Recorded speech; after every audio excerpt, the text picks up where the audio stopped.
S'il en est, comme dirait celui qui arrive maintenant, qui nous emmène surprenamment, et comme il le fait fréquemment le jeudi, en rando, mais pas n'importe où, au Mont du Matin. Absolument, nous allons partir sur les premiers contreforts du Vercors. Aujourd'hui, le Vercors qui est véritablement une terre promise pour la randonnée de par son taux d'ensoleillement qui est largement privilégié. Et puis, c'est également un endroit où il y a des choses à découvrir. Oh, c'est pas de grands bâtiments, c'est pas des monuments historiques, ce sont simplement des couleurs et des paysages juste sublimes. Au cœur du Vercors, il existe des panoramas que le monde entier nous envie.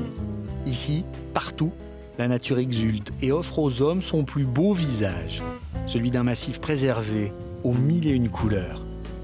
D'ailleurs, on dit souvent que le Vercors marque au fer rouge ceux qui le visitent.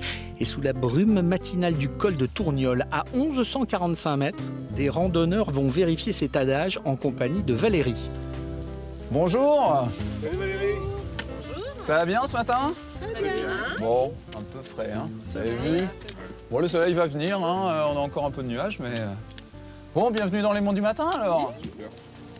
Et c'est par ce simple sentier que les randonneurs s'engouffrent au cœur de la montagne. En refermant le portillon, ils sont loin d'imaginer qu'ils vont vivre une expérience unique. Car après seulement quelques minutes de marche, à la sortie des bois, première découverte, les paysages exceptionnels des hauteurs des monts du Matin. Le paysage qu'on a devant nous, là, on a essentiellement des arbres, un peu de prairie, d'accord?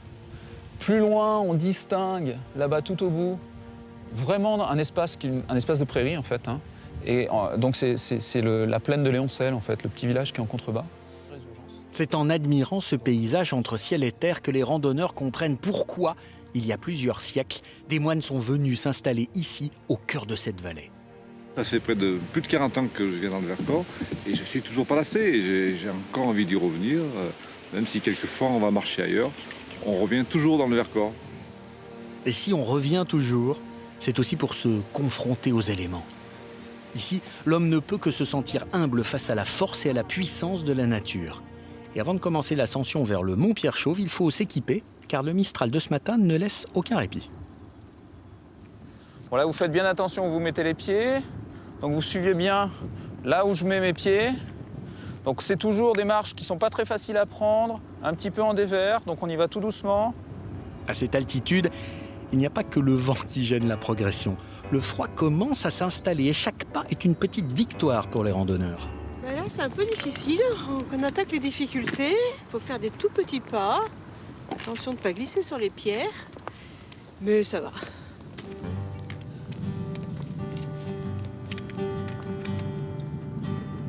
L'ascension est difficile, mais au bout...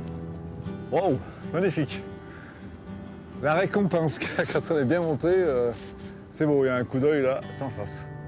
En admirant la vallée de l'Isère, en tutoyant quasiment les nuages, nos randonneurs oublient tout. Le vent glacé qui balaye leur visage, leurs jambes encore engourdies par la montée, car ce paysage de la Drôme vaut tous les efforts. Romans, c'est la ville qui s'étale là-bas. C'est les petits bâtiments blancs qu'on voit dans ce qu'on pourrait appeler la plaine, finalement. Hein. Voilà des années que Valérie fait découvrir ces paysages. Et pour lui, c'est toujours la même émotion. On peut pas se lasser de ces paysages-là. C'est pas possible.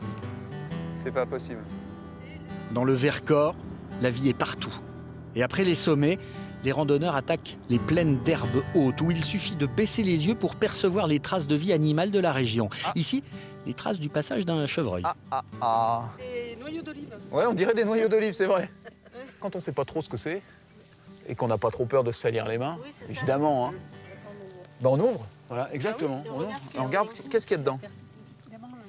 Qu'est-ce qu'il y a dedans? De l'herbe. De l'herbe. Il fume. Bon, déjà, donc c'est donc un... Si ça mange de l'herbe, c'est un Herbivore. Un herbivore, voilà, merci. Il y a pas mal d'activités animales, beaucoup de faune. Donc les grands ongulés de montagne qu'on retrouve tous dans le massif du Vercors. Et on trouve même du mouflon, qui est une espèce assez rare dans les préalpes françaises. À l'heure du déjeuner, pas de mouflons, mais des vaches à l'horizon pour nos randonneurs. Le cadre est magique, exceptionnel. Les collines de la Drôme permettent de faire un repas qui restera à jamais gravé dans la mémoire. Nous avons beaucoup de chance de vivre dans une région comme ça, diverse, Montagne, campagne, vallonnée. Pour moi, je suis né ici, je suis né dans la région. Et il n'est pas question pour moi, même si ailleurs c'est toujours plus vert, de quitter la région. Il n'en est pas question. Comment ne pas comprendre Bernard lorsqu'on découvre la vallée qui mène à la boucle des monts du Matin? Comment ne pas se sentir tout petit et modeste face à cette nature généreuse qui, tel un peintre, parsème le paysage de nuances de couleurs que l'on ne peut apercevoir qu'ici, au cœur du Vercors?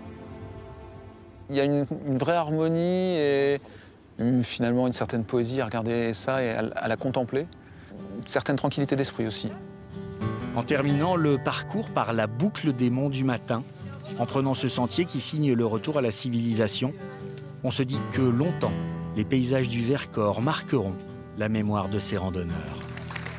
Ces boucles des monts du Matin, ce sont 250 km de parcours de randonnée pédestre qu'on peut arpenter comme ça. Et c'est véritablement la nature qui se dévoile comme un film absolument superbe sur un écran plus que du 16/9. Vous avez, dès que le soir tombe comme ça, des couleurs de bronze qui jaillissent sur l'écran. On peut découvrir toutes les nuances de vert possibles et imaginables, de ce doux vert véronèse qu'on trouve jusqu'au vert émeraude, en passant par les verts foncés de noyer ou les verts amandes ou les verts un peu plus légers. On sent le peintre qui l'habite là. On sent le vraiment, hein. Vosgien surtout qui adore le vert. Le Vosgien, Le voilà. vert. La Et puis- ligne verte il y alors a des Vosges. l'ocre Pas et le bleu. gris des falaises, tels qu'on les voit là, qui donne des touches comme ça absolument magnifiques. Le bleu du ciel, c'est vraiment des paysages en technicolor qu'on découvre dans le Vercors. Voilà, à découvrir, que tu indiques évidemment.